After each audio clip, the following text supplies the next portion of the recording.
They call it paradise, a place where the sea glows blue, the land bleeds green, and the sky burns orange at dusk. But Hawaii is more than just a postcard. It is old, it is sacred, and some say it is haunted.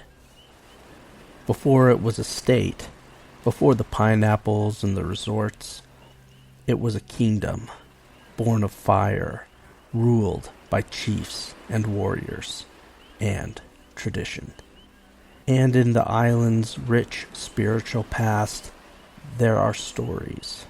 Stories the locals still tell, of ancient spirits, angry gods, shape-shifting tricksters, and footsteps in the night that don't belong to the living. Tonight, we travel there, into the jungle shadows and misty cliffs, to explore a few true ghost stories from people who lived there, myths passed down for generations, and local legends. Hawaiian spirituality is deeply rooted in what they call mana, spiritual energy that flows through people, places, and objects. Sacred sites, or heiau, dot the islands. Some still stand there. Others are buried beneath modern developments. Disturbing these sites, knowingly or not, is said to awaken things better left alone. Many native Hawaiians still maintain the worldview of their ancestors and do not separate the supernatural from the natural. Ghosts, gods, and spirits are part of the islands and their history. It is not paranormal, it is just normal. That leads us to our first story. One urban legend turned local terror is the Green Lady of Wahiawa, said to haunt Wahiawa Botanical Garden on Oahu. The story goes that a woman dressed in green and reeking of moss and decay may appear among the trees there. Some say she was a mother who lost her child in the forest and never stopped looking. Others claim she's a natural spirit, angered by the haole, trespassers. Multiple people, mostly children, have described seeing a figure, female, with long hair and dark green skin, lurking among the trees. And just as quickly as she appears, she vanishes. Just ask the security guard who works the garden at night. Some won't go in after dark. Some quit outright. In Japan folklore, Akasha is a demonic spirit that steals the corpses of the dead. In Hawaii, Japanese immigrants make up a large part of the population. Some versions of this spirit have morphed. In Wailua on Kauai, local tales speak of a woman who died in a tragic fire. Since then, hikers in the forest have claimed to hear screams, not of someone dying, but someone burning. And in some rare sightings, a flaming figure, mouth open wide in agony, has been seen dragging itself across the forest floor. Real or legend? No one is sure. But emergency dispatchers confirm a cluster of calls between 1998 and 2002 reporting a woman on fire in the woods. No one was ever found.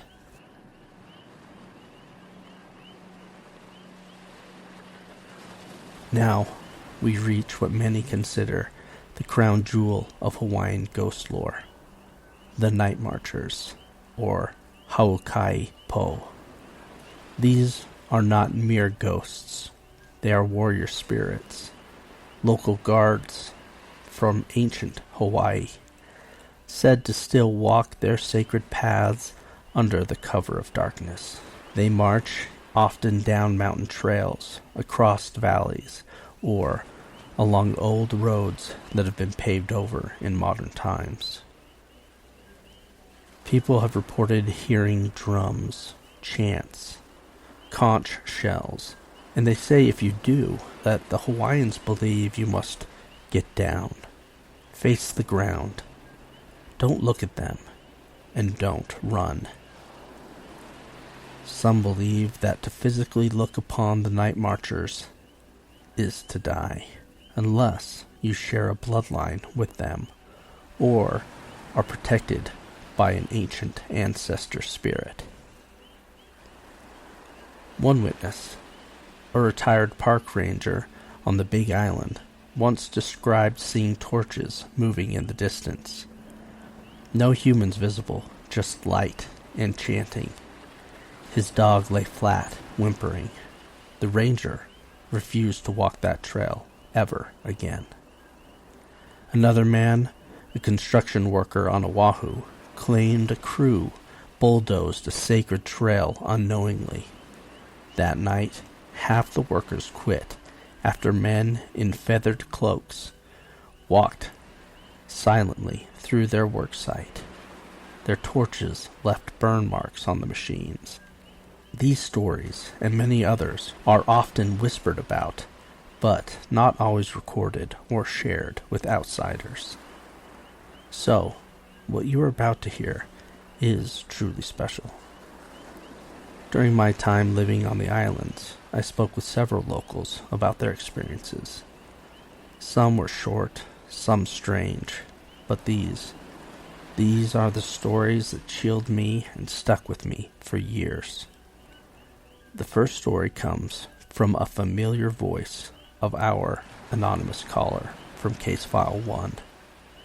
What he felt, what he experienced one warm night in Hawaii changed him forever. And now, in his own words, here is Anonymous.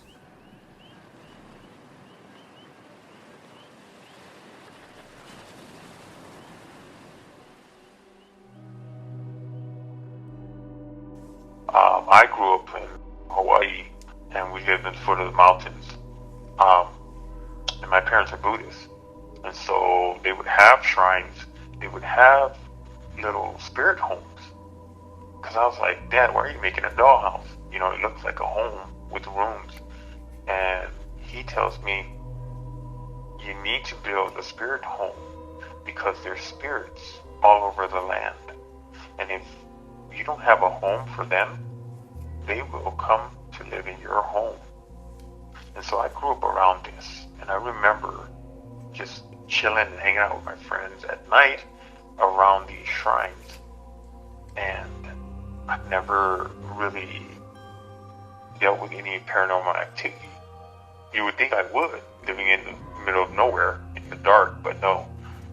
So when my girlfriend at the time, she's now my wife, she's Hawaiian descent, and they believe in night marchers. And night marchers are ancient Hawaiian warriors that their spirits still roam the island, and they're just headless spiritual beings. Anyhow, I know nothing of the night marchers. And as I'm dating my wife, my girlfriend at the time, she tells me, shh, I hear the night marchers. And her home is near the foot of the mountains in Nanakuli. And she's like, we're having a conversation at night. She's like, shh, I hear the night marchers. I hear drumming. That's what it is, drumming. So when there's like a faint drumming, boom, boom, boom, boom, boom, those are the night marchers traveling on the trail that runs through people's neighborhoods and stuff. And here I am, growing up in the foot of the mountains in Hawaii. I'm like, yeah, right.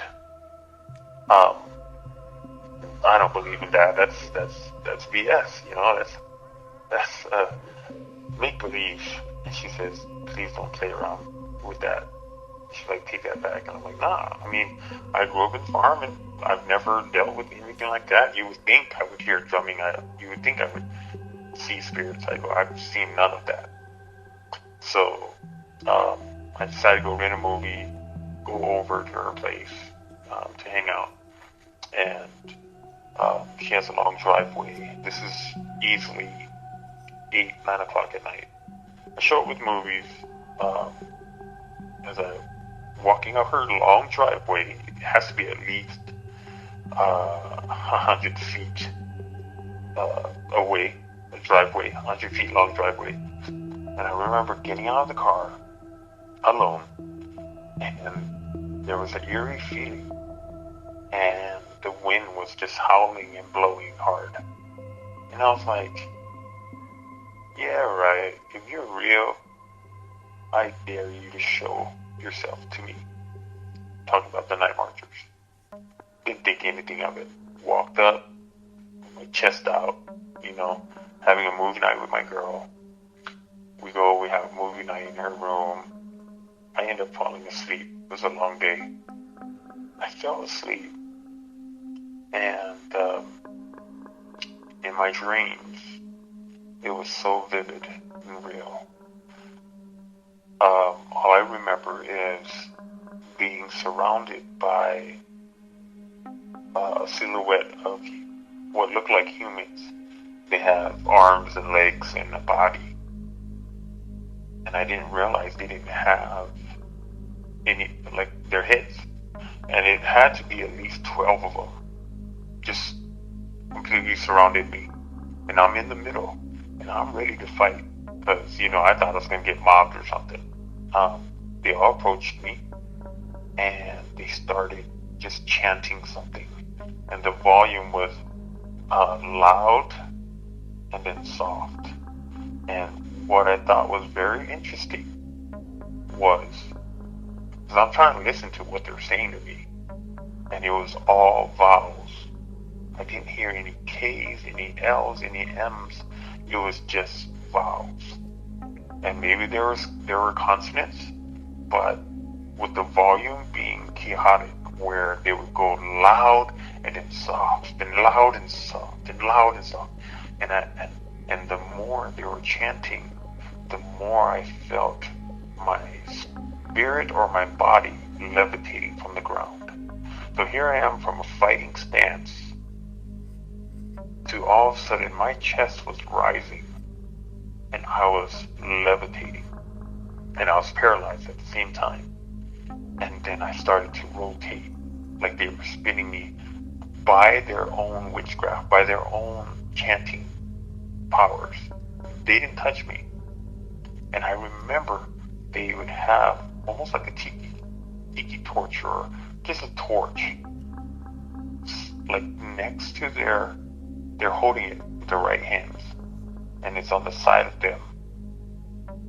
And all I can see is the fireballs and the silhouette of a human body, just like a dark shadow. And I would be spinning. It was to the point where I felt like my heart had burst, where it got so chaotic that I snapped out of it, and I woke up drenched in sweat from my dream. And I realized it's 3 a.m. And I get up and I look out the window, my wife's window. I look out the window and a gust of wind just blew the tall weeds in her yard. It just blew it all down. And it was chaotic outside. And I remember me saying, just on my knees, apologizing, and said, I apologize. I did not believe that you guys were real. I go, if you would forgive me, I will spend the rest of my days sharing this story with other naive and ignorant people out there that do not believe in the night marchers. And that's why when you asked me to share this story, I did not hesitate to give you this story. And what's even neater is when me and my wife spoke about it, she asked me what did it look like. And the fact that I could describe to her exactly what she knew of them, that to me was a testimony of what I saw was real. They were headless. I didn't realize it at the time. But then as I thought about it, as I was remembering the visions that I had, the experience that I had, I was like, wait a minute, I think they're headless, because the fire, the torches that they were holding were next to their heads. It was like to the right shoulder, and you would think any flame, any light would reflect upon your face. Well, it was pitch black above their shoulders. And so, yeah, I share with those that are listening that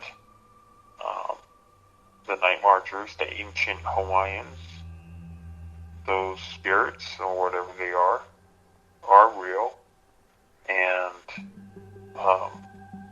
it's just to respect them and their culture, and whatever reasons their existence and their purpose is not for me to understand, and I'll just leave it at that the night marchers are real, and that's my story of the night marchers.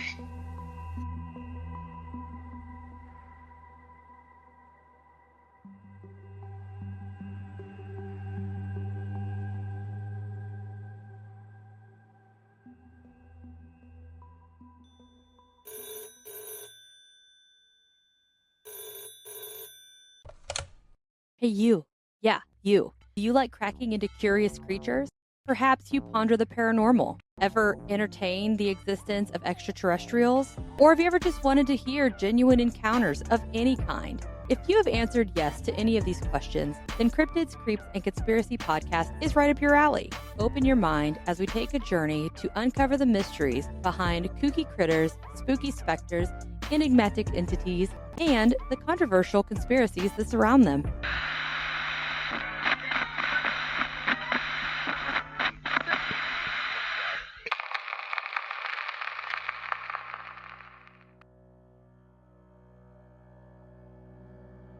When I lived on the island of Oahu, I met a man who told me a strange story that I'll never forget. This man, let's call him Jack, served in the United States Air Force back in the late 1960s and early 70s. At the time, the U.S. had a major military presence in Taiwan, much bigger than it does today. Jack was stationed in Taiwan during a time of Cold War tension, where Taiwan had become a strategic stronghold against the spread of communism in the region. American servicemen lived on and off base, just like many do today. And just like today, it was not uncommon for these military men to date local women or spend weekends exploring nearby towns and cities. Jack had just started dating a local woman, his future wife. She was smart, proud, steeped in her culture, and absolutely lovely. One evening after dinner, under lantern light, they walked past an old cemetery. He thought it would be hilarious to mimic a ghost, moaning and stumbling among the graves. But she stopped him. "We do not joke with the dead," she told him in a low, hushed tone. She explained how Taiwanese tradition, rooted in Chinese folklore faith, holds the spirit world sacred.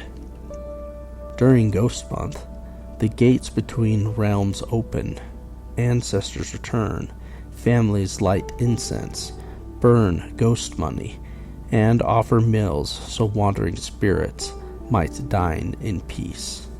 He shrugged it off, and she went home alone. So did he, or so he thought. That night, the nightmare began. He woke in a cold sweat in the dead of night. He felt uneasy, watched. He looked around the room, and that's when he spotted it. A creature, small, almost like the size of a child. But this was no child. It had dark, dried skin stretched tight over decrepit bones. It sat, holding its knees in the fetal position at the foot of his bed, just next to his shoes. He froze, petrified with fear. Then it spoke, not with a child's voice, but that of a man, old and dry. It spoke in Taiwanese. He hadn't been stationed there long and didn't understand the language fluently yet.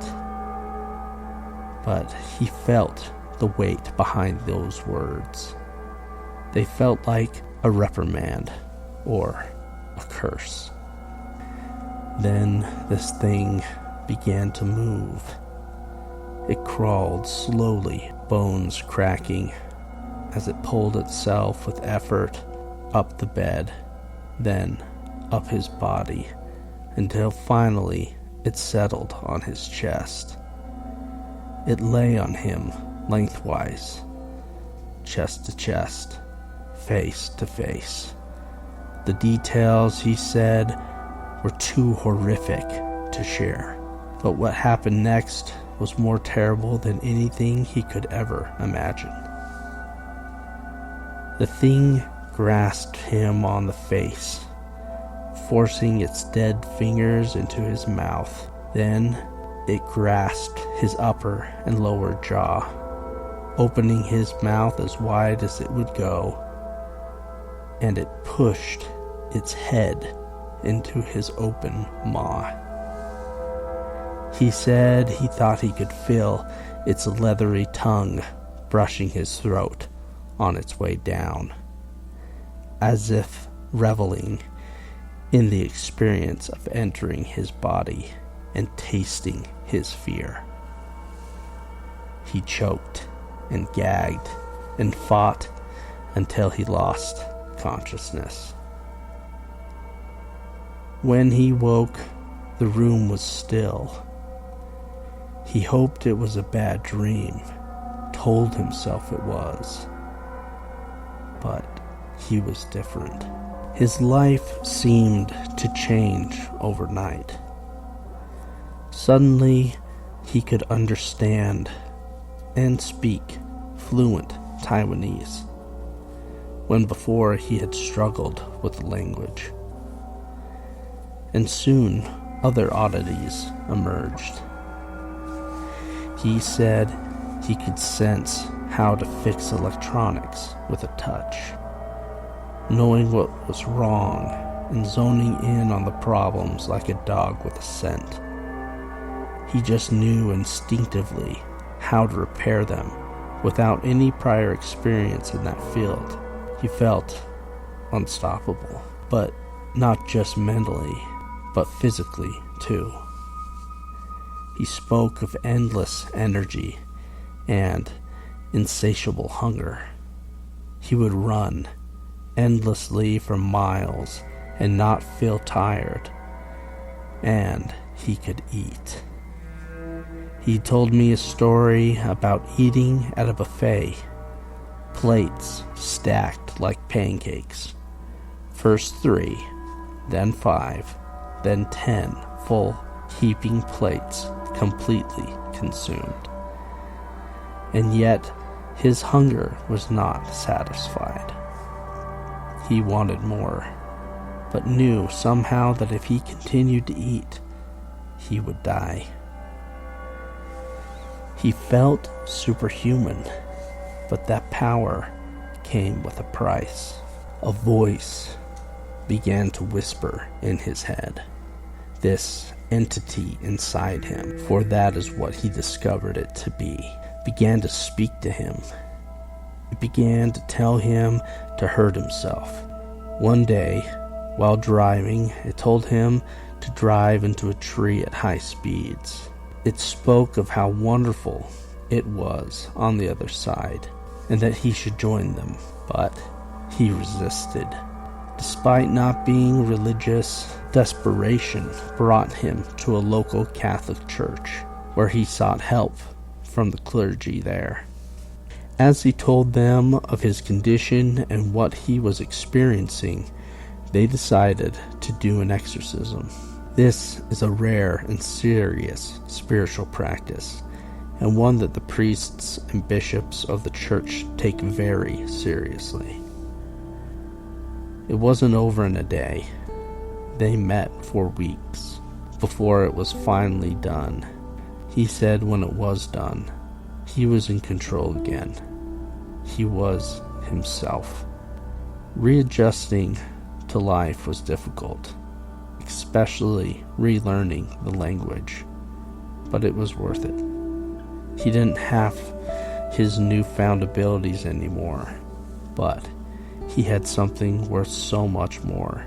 He had got his life back. So, was it real? A true possession of sorts? He believed so. How else could he explain the sudden onset of unsatiable hunger, the foreign knowledge, the strength, and the strange voice inside his mind? And he believes it all started when he mocked what he didn't understand. Now he makes it a point to show the proper reverence to the dead that they deserve, and he's learned how to listen to the advice of his lovely wife.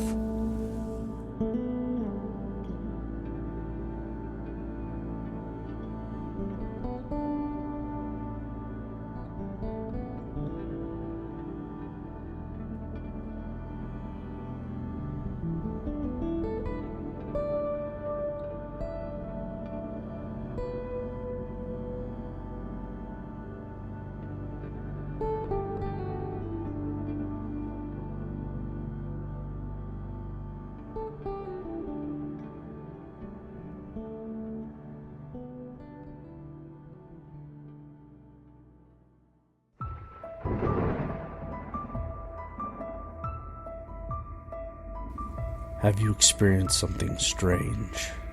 Something you can't explain? I want to hear from you. It is simple, fast, and easy to submit your stories. Go to vocaro.com. That's VOCAROO.com. Link in the description.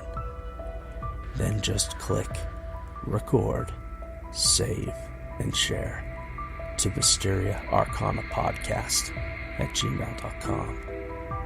It's that simple. And you could be on an upcoming case file of Mysteria Arcana. Or, if you prefer your story in writing, send your encounter via email directly to me, again, at Mysteria Arcana podcast at gmail.com. That's Mysteria Arcana podcast at gmail.com. Your true paranormal story could be featured in an upcoming case file. But for now, let's get back to the stories.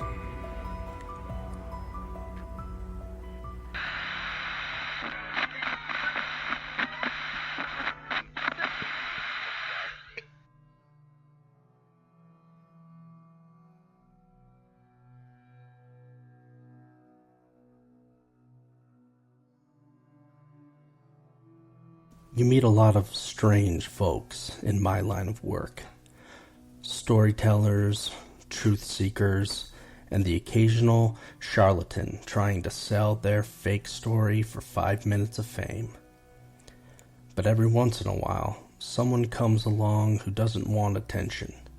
Someone who shares their story not for the spotlight, but because something truly disturbing happened to them. And they need to share their experience for no other reason than to feel like they are not the only one to experience something unexplainable. In the heart of the Pacific, just 20 miles west of Honolulu, lies a Navy installation whose name echoes through American history, Pearl Harbor. Established as a naval station in 1899, In 1935, just next door, Hickam Field opened an Army Air Corps base, pioneering military aviation in the Pacific. And in 2010, the Department of Defense combined Pearl Harbor Naval Station and Hickam Air Force Base into what is now called Joint Base Pearl Harbor Hickam.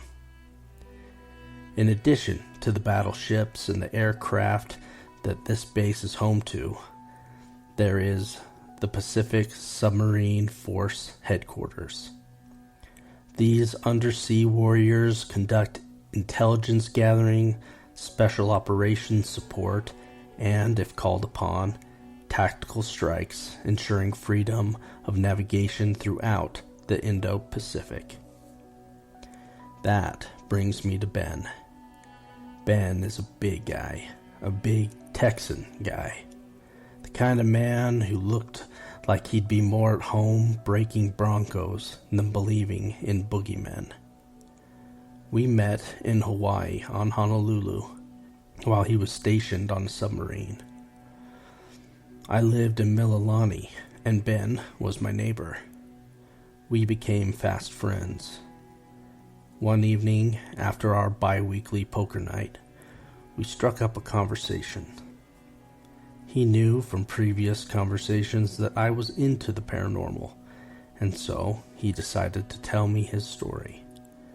The following are his accounts as told to me. In the late 1990s, when Ben was about 12 or 13 years old, living in his childhood home just outside of Fort Worth, Texas.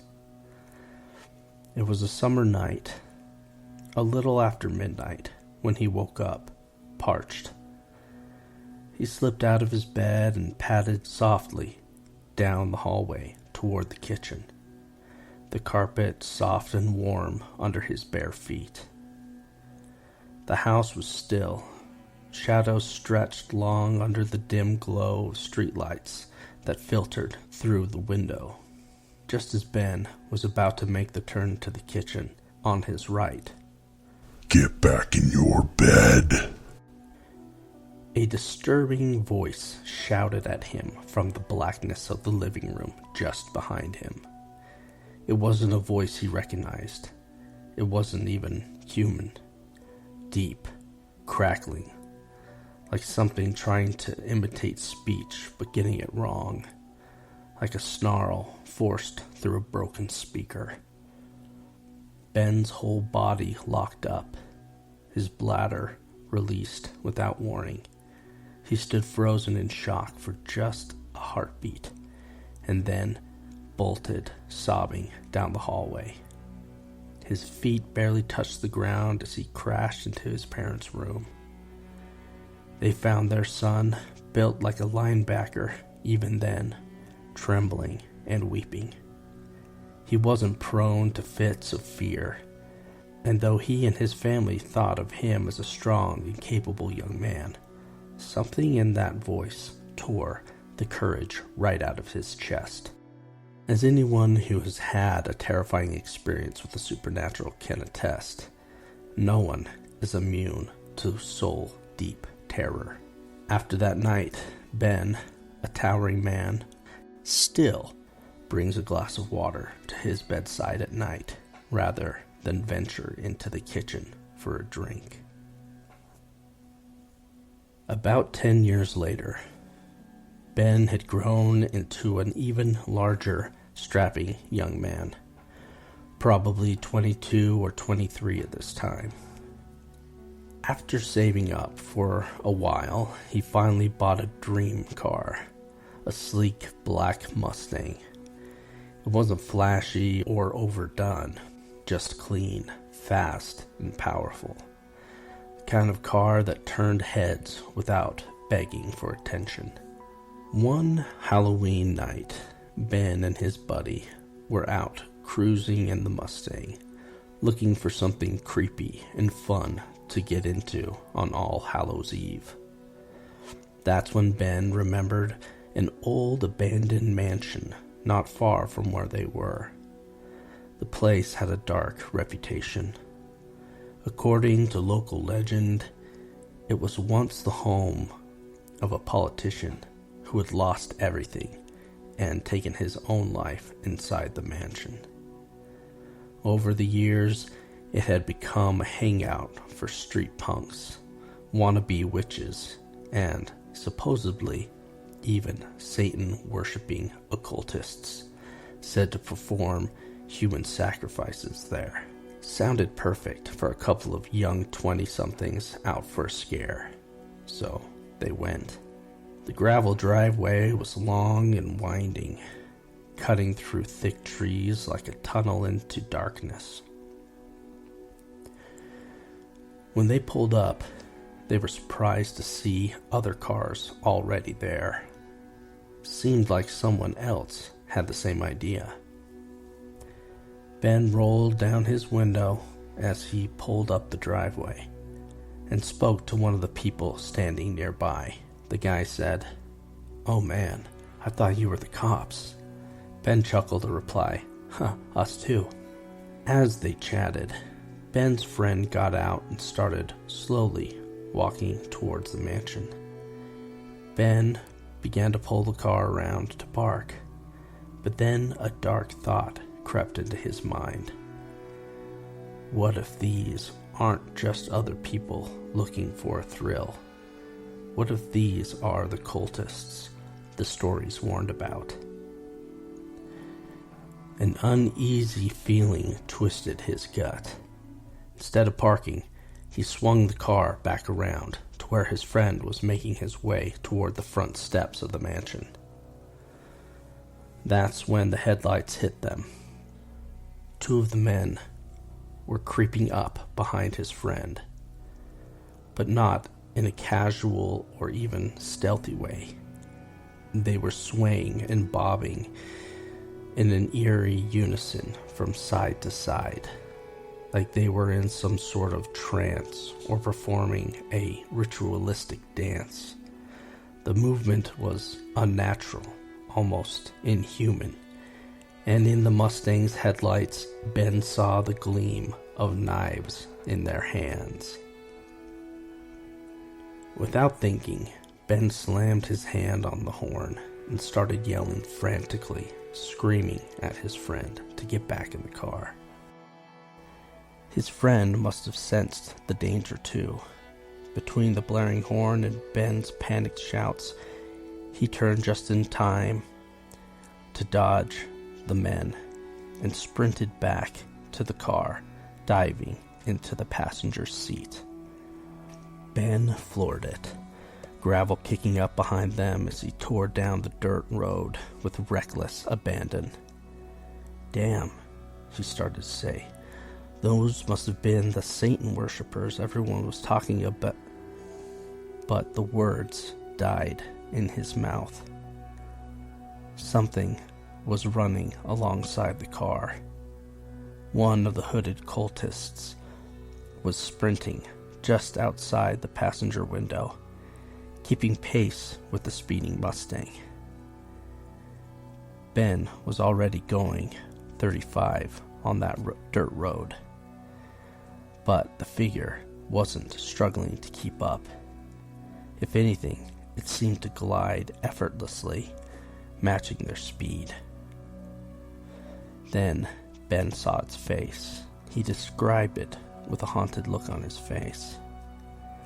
It had glowing red eyes and a black, hollow, gaping mouth.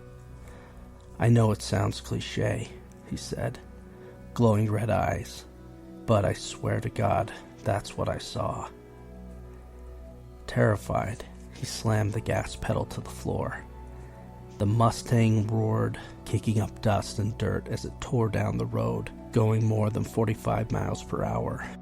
The thing finally fell behind and vanished into the darkness.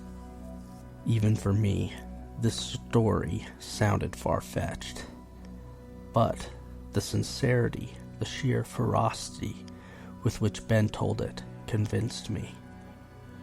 So, the next time you decide to do some urban exploration on Halloween or go ghost hunting in a rumored satanic hangout. Remember this story, and let it be a warning to you. Some rumors are true.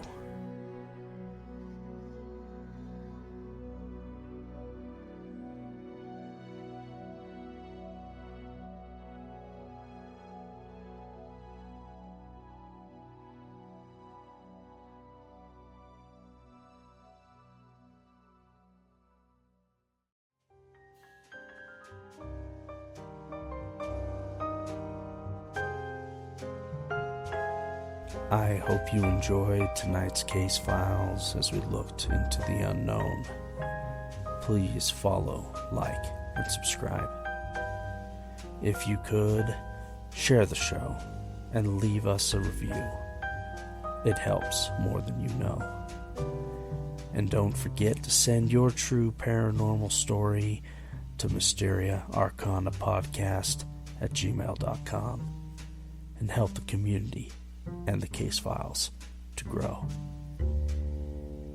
Remember, friends, keep your eyes open, your flashlight loaded, and never stop asking what's really out there. Thank you, and until next time, I'm Allen Arcane, and this was Mysteria Arcana.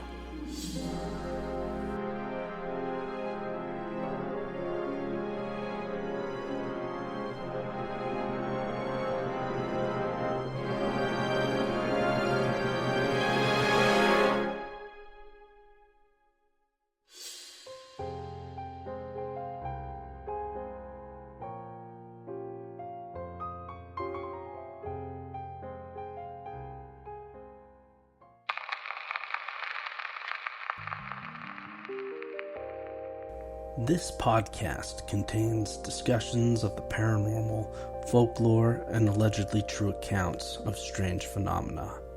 Some stories are drawn from listener submissions, while others are based on historical events, legends, and public records.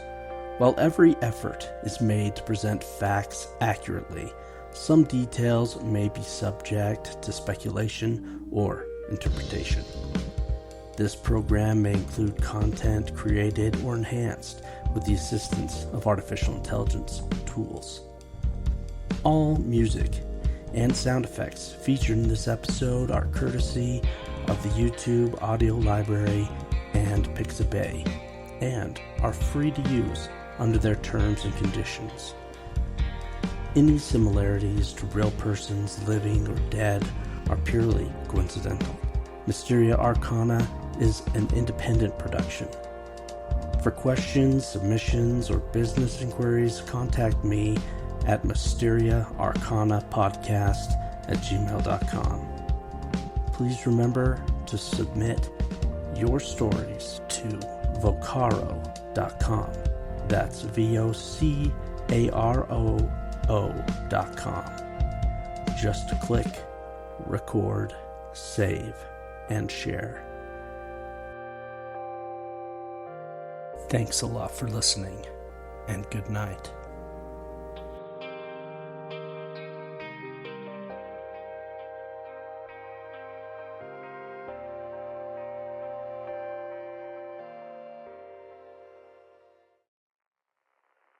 This concludes our broadcast day.